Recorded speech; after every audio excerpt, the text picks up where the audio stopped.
Hello student. तो कैसे हैं आप लोग। आज के इस वीडियो में हमने करंट इलेक्ट्रिसिटी का पार्ट 2 कवर किया है। इस वीडियो में मैंने स्पेसिफिकली ओम्स लॉ एक्सप्लेन किया है। ओम्स लॉ काफी ज्यादा इंपॉर्टेंट टॉपिक है, आईआईटी में आया हुआ सवाल है, यहाँ से मैंने इस वीडियो में सॉल्व भी कराया हूं। और आपने अगर पार्ट 1 नहीं देखे तो पार्ट 1 पहले देख ले, ये पार्ट 2 होने वाला है हमारे करंट इलेक्ट्रिसिटी का, ये आप देख ले तो ये आपके लिए बहुत ज्यादा बेनिफिशियल होगा। And all the best for your examination. So हम शुरू करते हैं, लेट्स बिगिन द इंट्रो।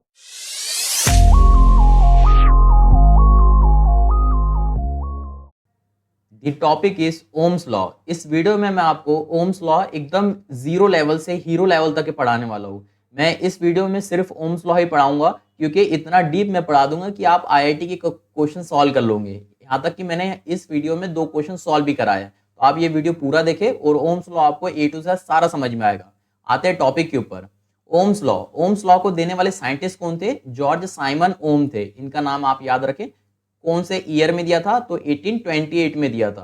देखो डेफिनेशन क्या बोलती है, बहुत प्यारी डेफिनेशन मैंने यहाँ पे इंसर्ट की है। डेफिनेशन क्या बोलती है? According to the Ohm's law, the current I flowing through a conductor is directly proportional to the potential difference. बस इतनी बात समझ लो कि अगर एक कंडक्टर है और उस पर मैंने बैटरी लगाया, तो जितनी ज्यादा वोल्ट की बैटरी लगाऊंगा उतना ज्यादा करंट फ्लो करेगा। जितनी ज्यादा वोल्ट की बैटरी लगाऊंगा उतना ही ज्यादा करंट फ्लो करेगा across the end of the conductor provided by a physical condition. अब उस पे फिजिकल कंडीशन की अगर बात करें तो टेम्परेचर प्रेशर एक जैसा होगा, तो हम बात मान लेंगे of a conductor remain unchange. ये बात हमारे समझ में आती है। ओम्स लॉ की बहुत प्यारी डेफिनेशन है, ये आपको याद होंगी, बचपन से हम याद करके आ रहे हैं। अगर इसको आप न्यूमेरिकली देखें तो आप ऐसा लिख रहे होंगे I is directly proportional to the V, या फिर ऐसा भी लिख सकते हैं V is directly proportional to the I. अब ये प्रोपोर्शनलिटी वाला साइन हटाने के लिए हम क्या करते हैं, एक कांस्टेंट इंट्रोड्यूस करते हैं। वो कांस्टेंट क्या है यहाँ पे?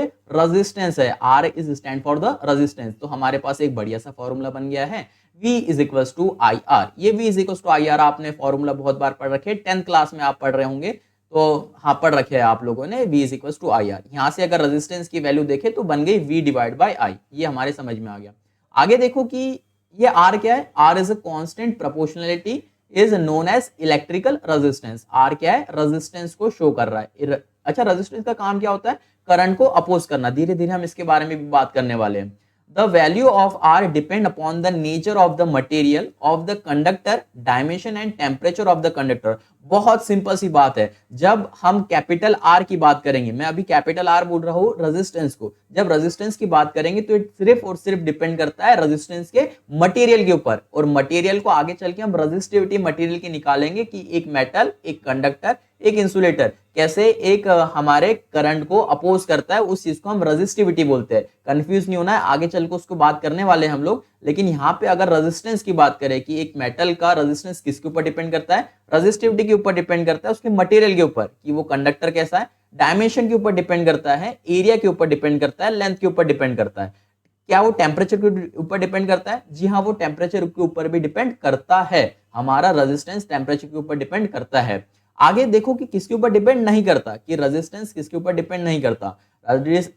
It does not depend upon the value of voltage and I. बहुत बार पेपर में पूछता है, एमसीक्यूज में आता है, और यही सवाल हमको अटका देता है कि वो पोटेंशियल और करंट के ऊपर डिपेंड करता है। दिमाग में फॉर्मूला चलता है V is equal to I R, हाँ इसके ऊपर डिपेंड करता है। लेकिन ध्यान से समझो, रेजिस्टेंस रेजिस्टेंस जो एक मेटल की प्रॉपर्टी है, वो प्रॉपर्टी किसके ऊपर डिपेंड करेंगी? एक तो एक्सटर्नल कंडीशन के ऊपर, और मेटल की खुद की इंटरनल प्रॉपर्टी के अंदर कि हमने उसका डायमेंशन कैसा रखा है, एरिया कैसा रखा है, वो कौन सा मटेरियल इस्तेमाल है, गैलिनियम है, आर्सेनिक है, इसके ऊपर बात करेंगे। वो कोई स्टील वाला एलॉय है, ये सारी बात करते हैं हम, ठीक है। अब आ जाओ ग्राफ के ऊपर। हमारा जो ग्राफ है, हम रेजिस्टेंस को ग्राफ से कैसे शो कर सकते होंगे? वीआई कैरेक्टरिस्टिक ग्राफ से। बहुत प्यारी चीज समझते हैं। Determining determination of resistance of a conductor using VI और आईवी कैरेक्टरिस्टिक्स ग्राफ।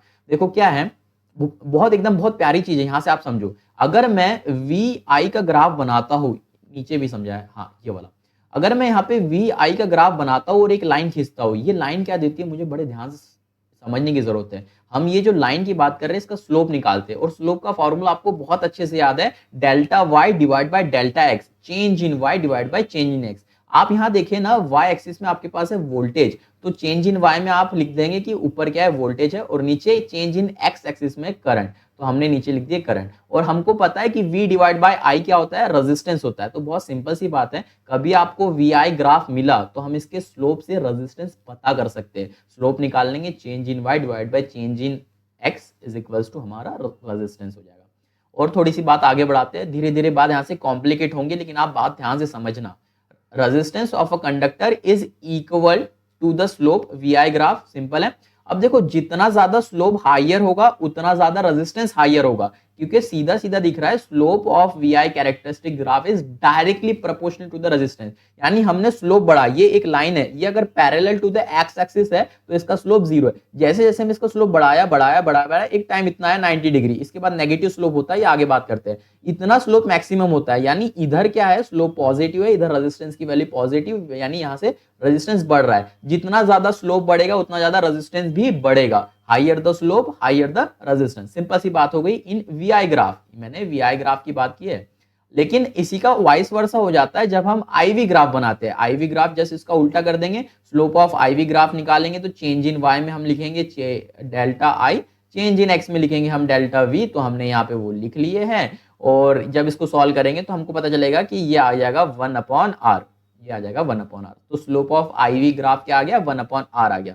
और ये जस्ट अपोजिट होता है, यानी हमको रेजिस्टेंस निकालना हो तो हम इसका अपोज मतलब इनवर्स ले लेंगे स्लोप ऑफ IV ग्राफ का, तो हमको रेजिस्टेंस भी मिल जाएगा। ये वाली बात आप ध्यान में रखना, इससे भी एक क्वेश्चन सॉल्व होने वाला है, इसी से एक क्वेश्चन सॉल्व होने वाला है। Higher is the slope of IV graph, smaller is the resistance. इसमें उल्टा है, देखो ये इनवर्सली प्रोपोर्शनल है, तो जैसे जैसे हमारे ग्राफ का कर्व बढ़ेगा वैसे वैसे क्या हो रहा होगा, रेजिस्टेंस कम हो रहा होगा of the conductor, small in the slope of IV graph, greater is the resistance of the conductor. बहुत सिंपल सी बात थी। अब आ जाओ एक क्वेश्चन के ऊपर, IIT माया वाला सवाल है, बहुत पुराना सवाल है, ऐसे सवाल अभी बनते नहीं है, लेकिन आ चुका है ये सवाल 1997 में। हो सकता है आपको मेंस में ये ऐसा सवाल देखने मिल जाए, या फिर नीट की तैयारी कर रहे हो तो हो सकता है, या फिर बेसिक क्लियर करने के लिए तो ये सवाल इंपॉर्टेंट है ही है। From the graph between current I end voltage V shown. देखो इसने ना एक्सिस ही बदल दिया।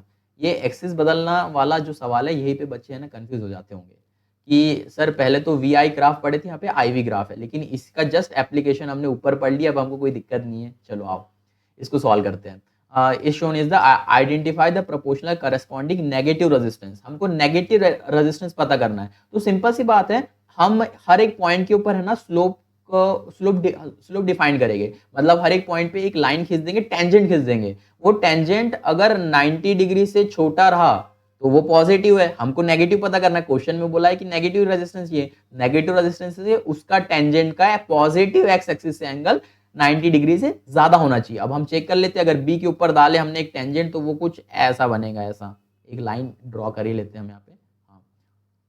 सही लाइन ड्रॉ हो जाए, ये वाली लाइन, तो ये वाली लाइन 90 डिग्री से छोटी है, कुछ एक्यूट एंगल ही बन रही है। ये वाली सी वाली लाइन देखो, जो मैं सी वाली लाइन बना रहा हूँ, मैं बहुत गलत लाइन बना रहा हूँ, पता नहीं कैसे, लेकिन ठीक है। अगर आप सी वाली लाइन देखें ना तो 90 डिग्री से ज्यादा है, तो आपका ये सी वाले ऑप्शन में थोड़ा सा सही समझ में आ रहा है। तो डी वाला तो बात नहीं कर रहे, सी में है और ये बी में है, तो आपका ये ऑप्शन तो करेक्ट होने वाला है। अगर आप डी के ऊपर भी एक टेंजेंट डाल के देखें ना, तो वो टेंजेंट ये डालोगे आप, और फिर ये भी 90 डिग्री एंगल से बड़ा ही है हमारा कहीं ना कहीं। तो मैं कह सकता हूँ कि इसका ऑप्शन ए होने वाला है, कि ए ऑप्शन सी डी। अगर मैं सी डी के ऊपर एक लाइन डालूँ तो वो हमारी लाइन कहलाएगी कि ये नेगेटिव रेजिस्टेंस शो कर रही है। बड़ा आसान सवाल था। हाँ, उसका सोल्यूशन यहाँ दे रखा है कि स्लोप IV ग्राफ का इनवर्स प्रोपोर्शन होता है। हम रेजिस्टेंस की बात करें तो नेगेटिव, तो स्लोप भी हमारा नेगेटिव, हमको रेजिस्टेंस नेगेटिव चाहिए तो स्लोप हम नेगेटिव कर लेंगे। आगे देखते हैं हम लोग, factor affecting the resistance, electrical resistivity और स्पेसिफिक रेजिस्टेंस। बहुत बार ये शब्द से कंफ्यूज करता है, लेकिन बात ये है कि हमको फैक्टर अफेक्टिंग रेजिस्टेंस निकालना है। अब इसका मतलब क्या है कि रेजिस्टेंस को कौन सी प्रॉपर्टी अफेक्ट करती है, कि मैंने ये चीज बढ़ा दी तो मेरा रेजिस्टेंस बढ़ेगा घटेगा, ये बात होती है। तो अब अगर हम एक कांस्टेंट टेम्परेचर के ऊपर बात करें, resistance of a conductor at constant temperature, हमने सबसे पहले एक कंडीशन दे दी है कि कांस्टेंट टेम्परेचर ले लो, क्योंकि टेम्परेचर के ऊपर डिपेंड रेजिस्टेंस करता है। हाँ, करता है रेजिस्टेंस, अब हमने ऊपर पढ़ के आए टेम्परेचर के ऊपर रेजिस्टेंस डिपेंड करता है। तो सबसे पहले देखते हैं कि अगर कांस्टेंट टेम्परेचर कर दिया हमने, तो अगर आप लेंथ बढ़ाओगे ना, आप अपने वायर की, जैसे कि एक वायर है, इस वायर की आप लेंथ बढ़ाओगे तो रेजिस्टेंस भी बढ़ेगा। लेंथ के डायरेक्टली प्रोपोर्शनल है। तो मैंने यहाँ पे पहली चीज लिख दी कि directly proportional to the length of the conductor. Second चीज देखो, एरिया ऑफ क्रॉस सेक्शन। अब ये एरिया ऑफ क्रॉस सेक्शन समझने के लिए हम क्या करते हैं, ये एक एलोवेरा जेल का हमारे पास एक बॉल है, ठीक है, ट्यूब है। तो ये जो सामने वाला जो एरिया अपने को दिख रहा है ना, ये क्रॉस सेक्शन एरिया की, ये परपेंडिकुलर करंट यहाँ से एंटर हो रहा होगा, और ये जो एरिया दिख रहा है, ये हमारे को एक सर्कल दिख रहा है, तो ये सर्कल का एरिया पाई आर स्क्वायर, ये वाला एरिया हम बढ़ा रहे हैं ना, तो रेजिस्टेंस कम हो रहा है, तो हम क्या करेंगे, ये एरिया बढ़ाएंगे, ये एरिया बढ़ेगा, रेजिस्टेंस कम होगा, इनवर्सली प्रोपोर्शनल है, ठीक है। आगे अगर हम ये दोनों इक्वेशन को कंबाइन कर देते हैं, तो कंबाइनिंग फर्स्ट और सेकंड, तो हमारे पास मिल जाएगा rho is directly proportional to the R is directly proportional to L by A. Rho मैंने अभी इसलिए बोल दिया क्योंकि रो हम यहाँ पे कांस्टेंट इंट्रोड्यूस करने वाले हैं, तो हम यहाँ से इनवर्सली प्रोपोर्शनल वाला साइन हटा देंगे, इक्वल्स टू पुट कर देंगे, तो हमारे पास ये बहुत बेहतरीन फॉर्मूला बन गया। बहुत सारे सवाल बनते हैं इससे, नीट वगैरह, जेई वगैरह में, सब में। तो R is equals to rho L by A, रट लो ये फॉर्मूला, रट लो। R is equals to rho L by A, L directly proportional है, A इनवर्सली प्रोपोर्शनल है, एरिया बढ़ेगा, रेजिस्टेंस कम होगा, लेंथ बढ़ेगी, रेजिस्टेंस बढ़ेगा। चलो इतनी बात समझ में आई क्या? आगे बढ़ते हैं हम लोग। यहाँ पे जो हमने रो की बात की है, वो रो क्या था, इज स्पेसिफिक रेजिस्टेंस और रेजिस्टिविटी। जब आप केमिस्ट्री में एक जगह पढ़ते हो ना, वो एक चैप्टर आएगा आपको, उसमें आप ये रो पढ़ते हो और स्पेसिफिक रेजिस्टेंस ही बोलते हो, उसको रेजिस्टिविटी नहीं बोलते हो। हम यहाँ पे फिजिक्स में उसको रेजिस्टिविटी भी बोल के काम चला लेते हैं, आगे बढ़ा लेते हैं। अगर मैं बात करूं कि एसआई यूनिट क्या हो रही होंगी रेजिस्टिविटी की, तो वो होती है ओम मीटर। जैसे कि यहाँ दिख रहा है अपने को कि ये ओम मीटर, हाँ इसे समझ में आ रहा है आपको कि यहाँ से ऊपर एल है तो मीटर है, नीचे एरिया है तो मीटर स्क्वायर है, मीटर ने मीटर स्क्वायर को कैंसिल किया तो ये एम मीटर, ठीक है, ये ओम मीटर होती है हमारी एसआई यूनिट ऑफ रेजिस्टिविटी। अब देखो हम बहुत बेहतरीन चीज करने वाले हैं, ये जो ओम्स लॉ हमने पढ़े ना, ये तो अभी तक के पढ़ के आ रखे थे। अगर आप 12th क्लास में हो तो यहाँ से आपके लिए वो एक डिफिकल्ट वाली चीज चालू हो रही कि हमको ओम्स लॉ को डिराइव करना है। अब ओम्स लॉ को डिराइव करना है, कैसे करेंगे? हमने ड्रिफ्ट वेलोसिटी पढ़ के आ चुके हैं, उसकी मदद से करेंगे। अच्छा, ड्रिफ्ट वेलोसिटी क्या होती है? एकदम छोटा सा इंट्रो लेके जाओ।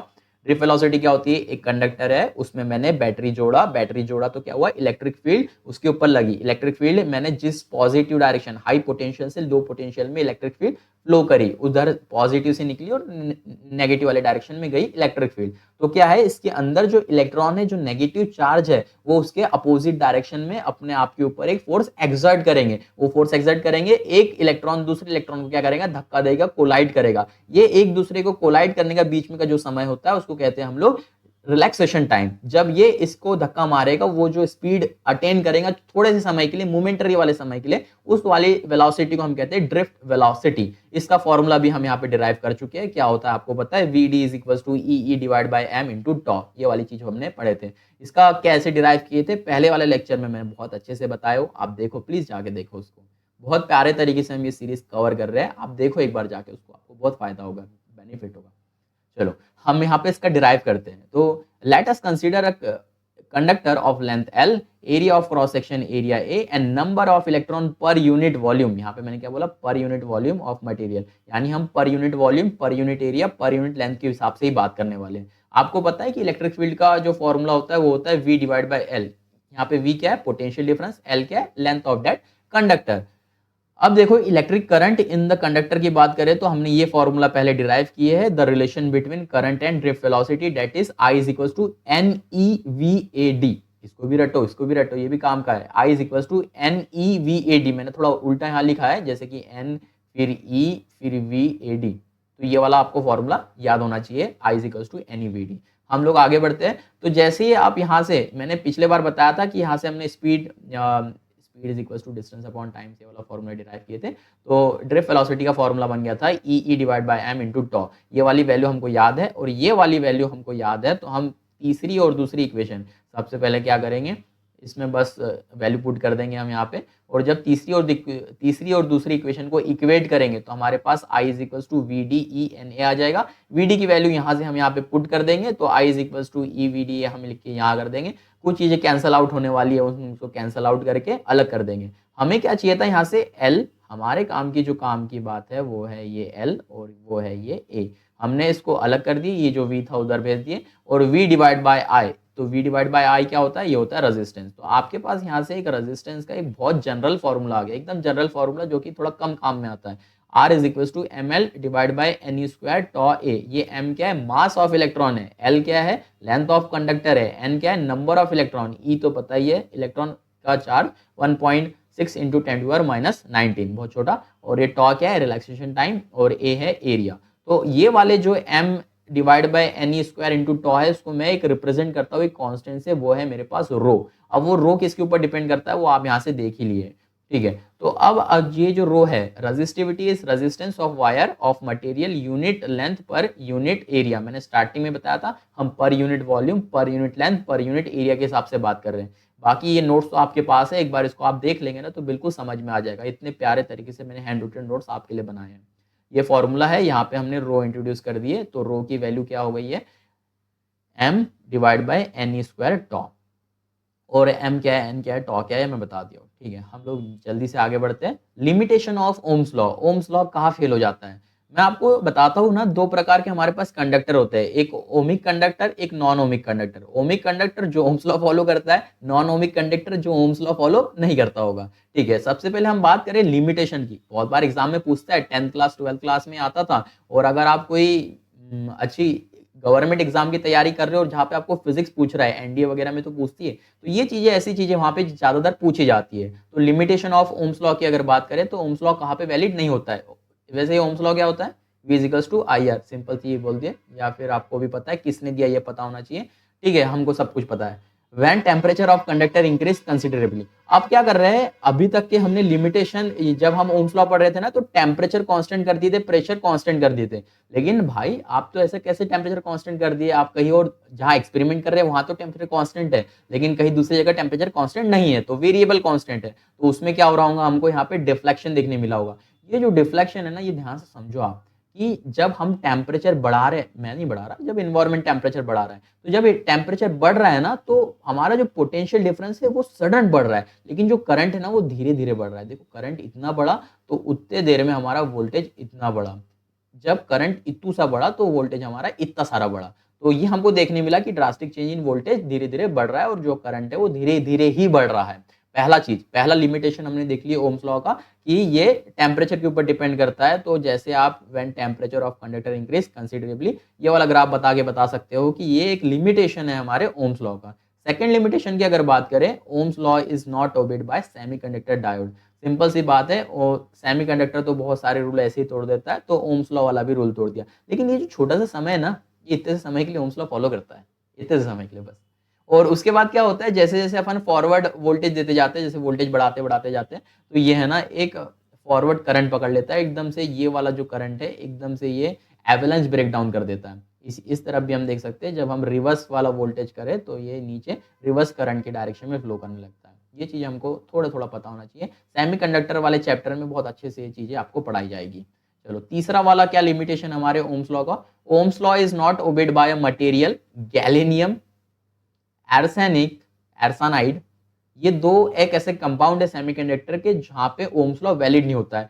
बहुत बार आपको गवर्नमेंट एग्जाम वगैरह में पूछा जा रहा होगा कि ऐसे कौन से मटेरियल है जो कि हमारे ओम्स लॉ फॉलो नहीं करते, तो गैलिनियम आर्सेनाइड, ये आपको पता होना चाहिए, एक लौता आंसर है हमारे पास, तो ये आपको पता है, ठीक है। Ohmic and non ohmic material, मैंने स्टार्टिंग बताया था दो प्रकार के कंडक्टर होते हैं, मटेरियल होते हैं, एक ओमिक एक नॉन ओमिक, तो इसके बारे में भी हल्की सी जानकारी हम ले लेते हैं। ओमिक कंडक्टर वो जो कि ओम्स लॉ फॉलो करता है, जो resistance is independent of current. ये तो बात वही होगी, हमने स्टार्टिंग में पढ़े थे, ओम्स लॉ जब पढ़ रहे थे, तो resistance is independent of voltage and current, तो वोल्टेज और करंट से इंडिपेंडेंट है। The graph of delta V versus I is straight line passing through origin.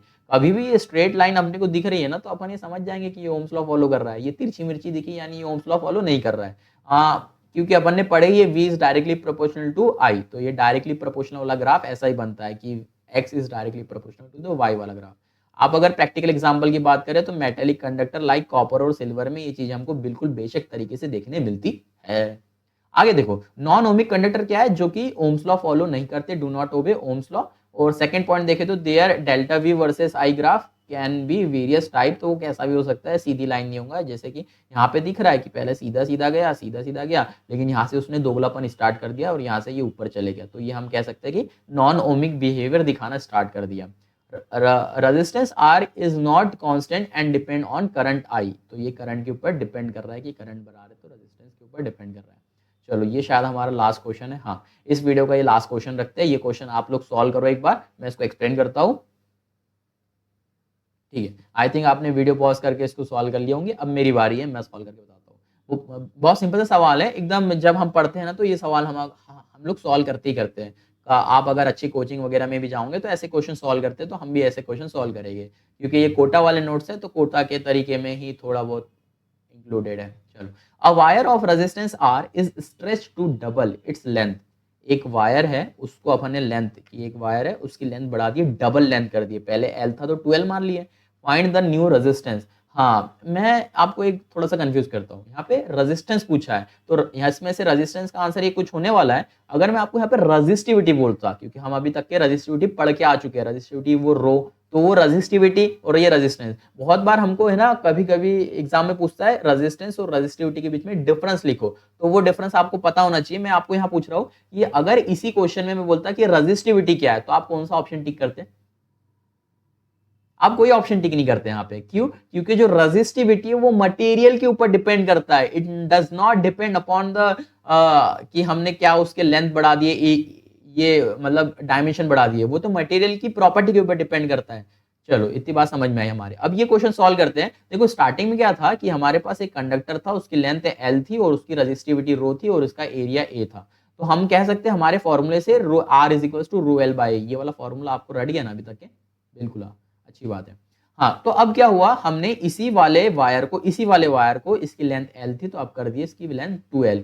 Resistivity वही रहेंगी, एरिया। अच्छा, अब हमने यहाँ पे ना वॉल्यूम कंजर्वेशन लगाएंगे। वॉल्यूम कंजर्वेशन क्या बोलता है, एक वायर है हमारे पास, इस वायर को मैंने खींचा तो क्या हुआ, लेंथ बढ़ी तो एरिया कम हुआ होगा। सिंपल सी बात है। वो कितना कम हुआ होगा, अगर आपको नहीं समझ में आ रहा तो ये वाली चीज देखो, यहाँ पे मैंने बताया है कि वॉल्यूम रिमेन सेम। कैसे? तो A1 L1 पहले जितना एरिया था L1 is equal to A2 L2। बहुत सिंपल है। AL is equal to A2 हमने मान लिया, और सेकंड वाला एरिया तो कैलकुलेट करना था, तो यहाँ से A2 निकाले 2L। तो हम यहाँ से बोल सकते हैं AL is equal to A2, यहाँ से 2 इधर चले जाएगा तो A2 is equal to A divide by 2, मतलब एरिया आधा हो जाएगा। लेंथ को अगर डबल कर देंगे तो एरिया आधा हो जाएगा। इनवर्सली प्रोपोर्शनल वाला चीज हो रही है। तो यहाँ से अगर आर डैश आपको निकालना है तो आर डैश निकालने गए तो वही फॉर्मूले में हम ये सारी चीज पुट करते हैं। रो एल, एल की जगह 2l बन गया है और एरिया की जगह a बाई 2। तो हमारे पास ये सारी वैल्यू पुट कर दी। ये जो 2 है ये ऊपर चले जाएगा, 2 इंटू 2 4 हो जाएगा, तो 4 रो एल बाई ए। तो ये रो एल बाई ए की वैल्यू तो हमारे पास थी ऑलरेडी आर, तो ये बन गया 4r। तो हमारे पास नया वाला जो रेजिस्टेंस आया है वो आया 4r। That is our D option is the correct. Next वाले वीडियो में हम ये पढ़ेंगे effect of resistivity of resistance. ये भी इंपॉर्टेंट टॉपिक है, लेकिन एक बार इसको रिवाइज कर देते हैं हमने क्या क्या पढ़े अभी तक के। कहा गया, ठीक है। स्टार्ट हमने यहाँ से किए थे ओम्स लॉ की डेफिनेशन दिए, आपको बताया इस फॉर्मूले के ऊपर कैसे डिपेंड करता है सारी चीजें। आर क्या है ये बता दिए।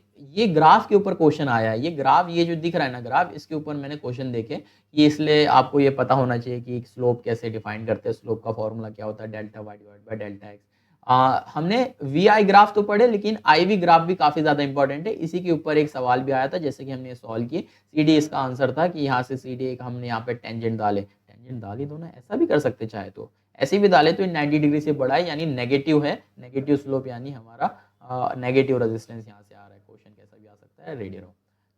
ये नोट्स आपको मैं प्रोवाइड कर दूंगा, आप इसकी टेंशन ना लीजिए। नोट्स काफी ज्यादा इंपॉर्टेंट है, मिल जाएगी आपको। फैक्टर अफेक्टिंग अगर पूछा जाए तो हाँ, ये बोर्ड एग्जाम में आता है। Rho is equal to L by A, ये प्रूव कर सकते हो आप लोग।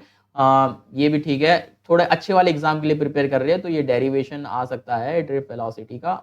इंपॉर्टेंट मतलब ऐसा नहीं आएगा कि डिराइव करो, लेकिन कहीं इसका यूज आ सकता है। ये फॉर्मूला पता है हमको, I is equal to n v d से हमने उसको डिराइव कर लिए। R is equal to rho L by हमारे पास आ चुका है। रो की वैल्यू ये हमारे पास है और ये किसके ऊपर डिपेंड है ये भी पता है, रेजिस्टिविटी। ठीक है, आगे बढ़ो। लिमिटेशन ऑफ ओम्स लॉ बहुत सिंपल थे हमारे पास, मैंने 2-3 आपको बता दिए। ओमिक करंट क्या होता है, और ये हमारे पास लास्ट सवाल था। आई थिंक आपको ओम्स लॉ पूरा समझ में आ गया होगा। हम नेक्स्ट वीडियो में इसके आगे की बात करेंगे। ये था हमारा लेक्चर 2 ऑफ करंट इलेक्ट्रिसिटी। चलो मिलते हैं हम नेक्स्ट क्लास में।